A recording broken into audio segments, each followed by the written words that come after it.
Hi friends, welcome to Vyani Wonders. రూమ్లో work చేసుకోవడానికి ఇబ్బందిగా ఉంటుందని ల్యాప్టాప్ టేబుల్ బుక్ చేసాం. Black colour wooden plank, back side వచ్చేసి అల్యూమినియం లెగ్స్ వచ్చాయి.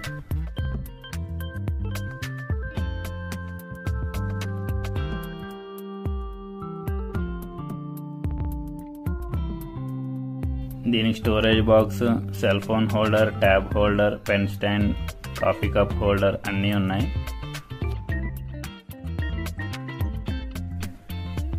మనకి ల్యాప్టాప్ పెట్టినా ఇంకా చాలా ప్లేస్ ఉంది. నేను యాక్సెసరీస్ అన్నీ సర్దేశాను. Specs, book, cube, cell phone, pen, ఇంకా చాలా ప్లేస్ ఉంది. మీలో ఎవరైనా కొనుక్కుంటే లింక్ డిస్క్రిప్షన్లో పెడతాను. ఇంకేం చూస్తున్నారు? Like, share and subscribe to Vyani wonders.